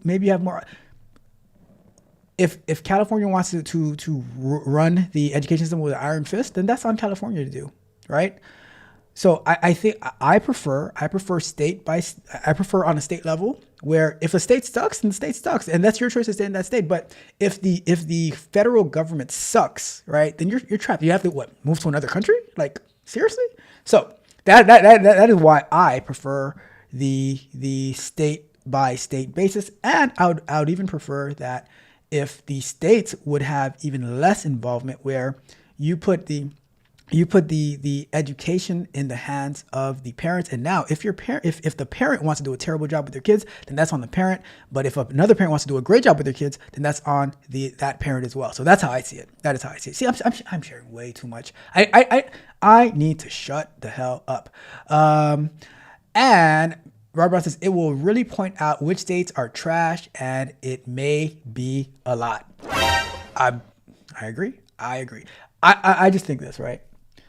Competition drives everything. Competition drives innovation. Because I swear, Rod Brown, I swear, as a software engineer, if your company hired another software engineer who was coming for your spot, you'd be working hard. You wouldn't be running the victim Olympics. Oh my God, how could they hire this person who might be better than me? No, you would up your game 1,000%. All right. Monica says, does it list how much money Elon gets for his contract? If you're referring to SpaceX contracts, we can definitely search that. But I would say this, right? Did you know that, and I found this out yesterday, did you know that in order for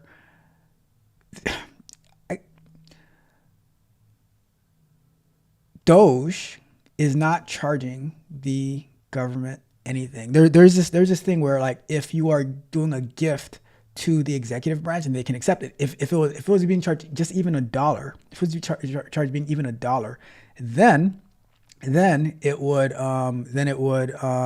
you'd have to go through a whole bunch of procedures. But being that it's a gift to the government, it is like we do not have to go through these. So you don't have to go through these procedures.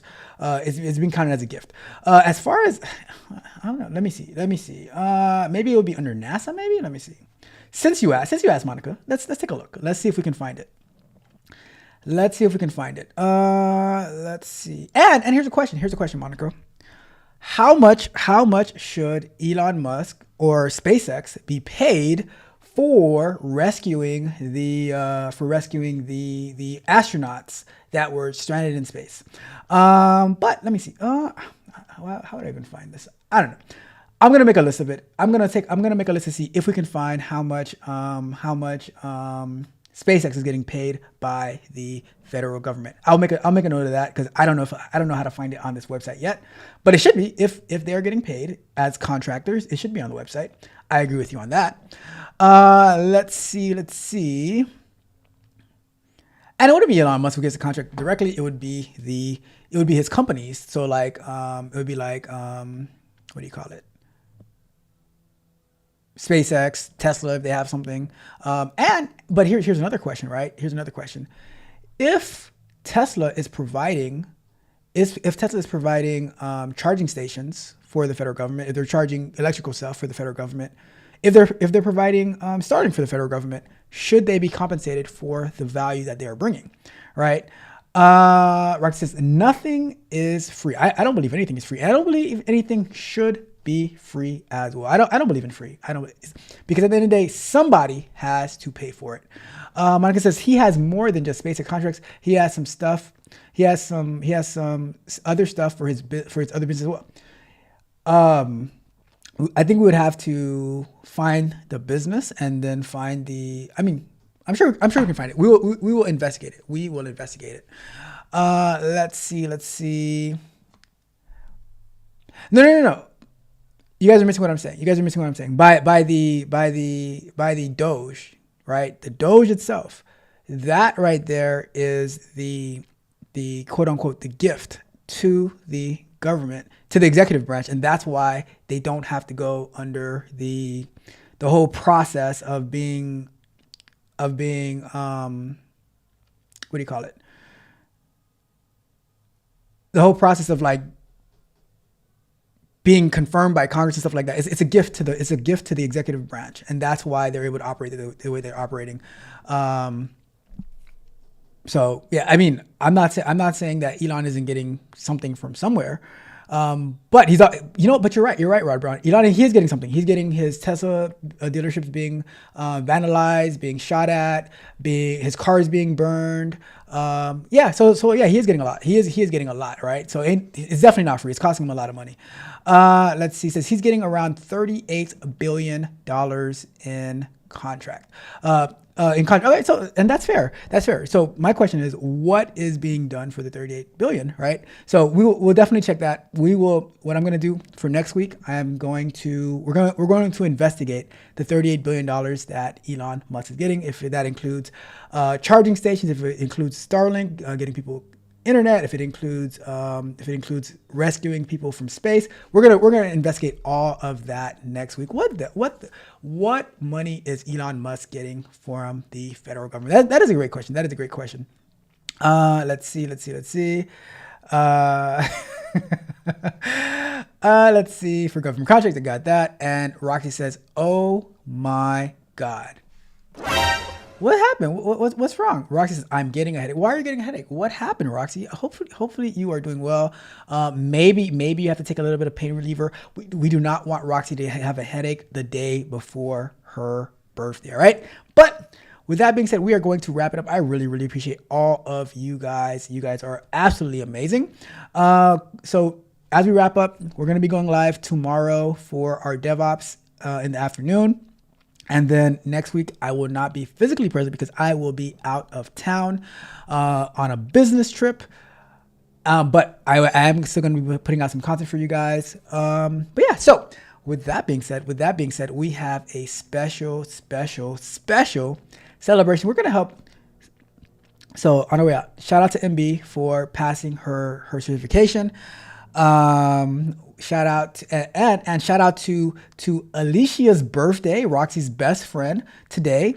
Shout out to Alicia. Happy birthday to you. We really, really appreciate you. And we appreciate you sharing your best friend Roxy with us on this channel every single day. Shout out to Alicia. Happy birthday.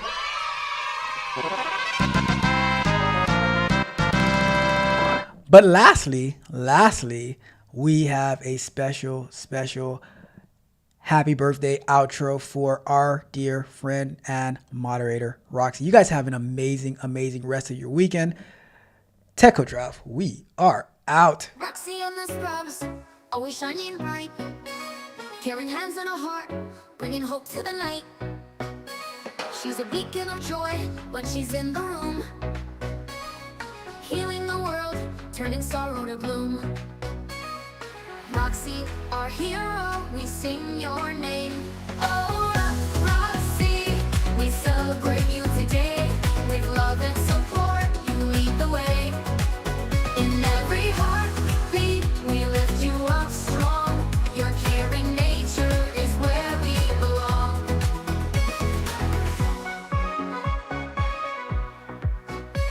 With every patient, you're lifting us higher. Your kindness ignites a passionate fire. Through long nights and struggles, you never lose grip. Nurse of the world, you're our guiding ship. Always in our hearts, your spirit won't tire. Oh, Roxy, we celebrate you today. With love and support, you lead the way. In every heartbeat, we lift you up strong. Your caring nature is where we belong. Always in our hero, we sing your name, we cheer. In every moment, you are always near. Oh, Roxy, we celebrate you today. You lead the way.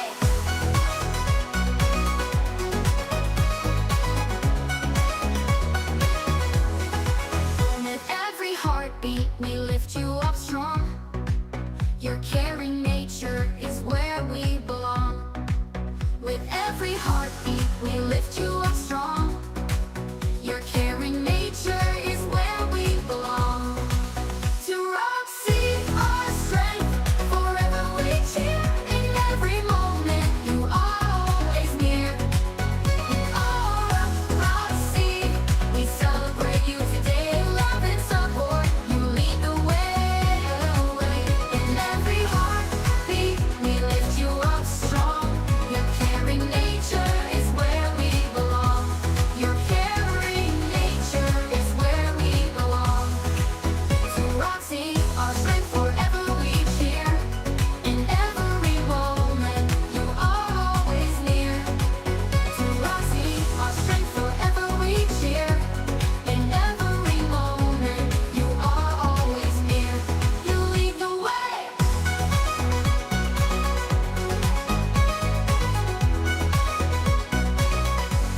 You lead the way. Shout out to our Roxy. Happy birthday to you. And we're going to keep the celebration going tomorrow as well on her official birthday. But I just want to say thank you for all your support on the channel, Roxy. We really appreciate you. And everyone else, you guys have an amazing Saturday afternoon and enjoy the day. Do something fun. Get out there and touch grass or touch snow or wherever you're at. But with that being said, TechCo12, we are out. Where is my money? Well, shout out to D.O.G.E for saving me $714 for the year so far. With that, I'm just messing with you guys. TechCo12, we are out.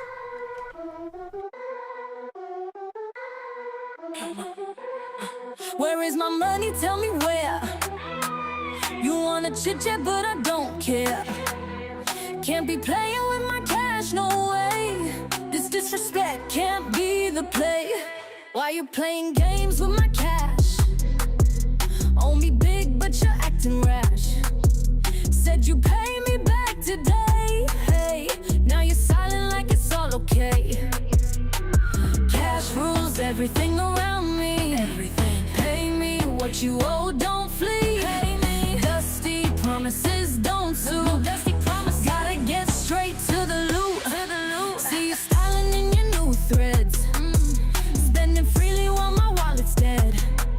You think I won't come for my green, but I'm not backing down from this scene. Where's my money? You promised me. Where's my money? Quit the chatter and just agree. Where's my money? Your lies ain't funny. It's getting old. Pay me now before I get bold. Where's my money? Dusty excuses won't get you far. Up in the club, buying out the bar. Time to face up. You owe a debt. Avoiding me won't let you forget. Ducking calls like a ghost in the night. Running scared, but I'm ready to fight. No more stalling, it's time to pay. Running out on me.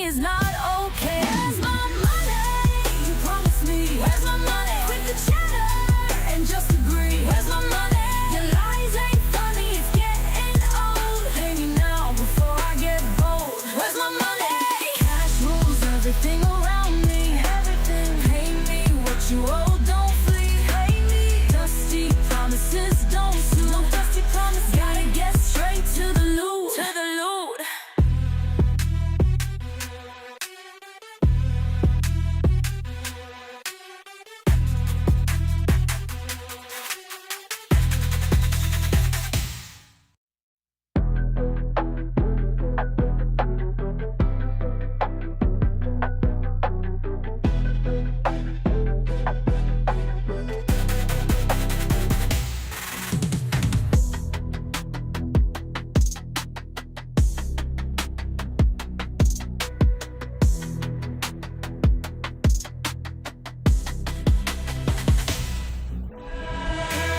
Everything around me, everything. Pay me what you owe, don't flee. Pay me. Dusty promises don't sue. Dusty promises. Gotta